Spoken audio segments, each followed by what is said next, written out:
검찰이 내란 우두머리 혐의를 받는 윤석열 대통령을 구속 기소했습니다. 윤 대통령 측은 강하게 반발하면서 법원에서 수사 위법성을 밝혀내겠다고 강조했습니다. 현장에 취재기자 나가 있습니다. 권준수 기자. 네, 검찰 특별수사본부입니다. 네, 어제 검찰이 구속 기소라는 결정을 내린 배경은 어떻게 됩니까? 네, 검찰 특별수사본부가 윤 대통령을 내란 우두머리 혐의로 구속 상태로 재판에 넘겼습니다. 검찰의 공소장은 100페이지가 넘는 것으로 파악됐는데요. 1차 구속기한이 오늘까지인데 하루 앞두고 기소하기로 한 겁니다. 이런 결정을 내린 데는 지금까지 수사한 김용현 전 국방부 장관 등 다른 핵심 피의자 사건뿐만 아니라 경찰이 수집한 증거를 종합한 것으로 봐야 하는데요. 검찰은 혐의가 있다고 보고 재판에 넘기는 게 맞다고 판단했습니다. 앞서 공수처로부터 윤 대통령 사건을 송부받은 검찰은 추가 조사를 위해 두 차례에 걸쳐 구속기간 연장을 신청했지만 법원에서 받아들여지진 않았는데요. 수사를 맡아온 공수처가 윤 대통령을 제대로 조사하지 못했고 뒤늦게 넘겨받은 검찰 입장에선 시간이 촉박했지만 그럼에도 혐의 입증에는 문제가 없다 본 것으로 볼 수 있습니다. 검찰은 범죄 사실 가운데 현직 대통령의 불소추 특권에 해당하지 않는 내란 우두머리 혐의만 적용했다고 설명했습니다. 앞서 심우정 검찰총장은 어제 오전 전국 고등검찰청장과 지방검찰청장 회의를 모두 소집해서 3시간 동안 윤 대통령 사건을 논의하기도 했습니다.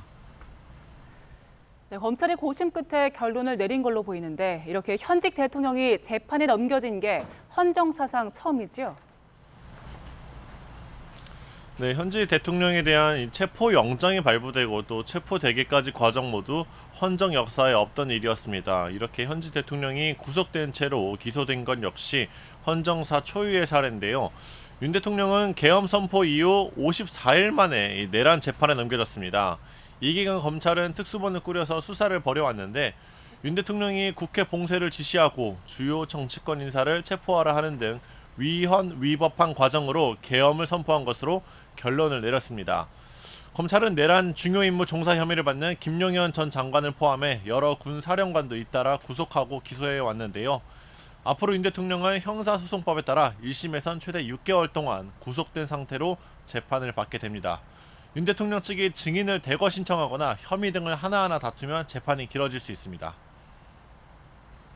네, 윤 대통령 측도 바로 입장을 내놨죠? 네, 어제 윤 대통령 변호인단이 입장문을 냈는데 검찰이 정치권 시녀로 전락하는 최악의 선택을 했다고 비판했습니다. 오늘도 입장문을 낼 가능성이 있을 것으로 보이는데 현재까지 이제 검찰 입장에서는 공수처의 수사가 이제 기소하기에 미진하다고 인지해놓고도 검찰이 재판에 넘겼다 이렇게 꼬집었습니다. 사법부에서 진실을 밝힐 차례라고도 강조했는데요. 서울중앙지방법원에서 받을 이 재판에서도 윤 대통령 측은 불법 수사 문제를 중점적으로 다툴 것으로 보입니다. 체포 적부심과 구속 심사에서 그랬던 것처럼 불법 수사에 따른 공소 기각을 주장할 수 있습니다.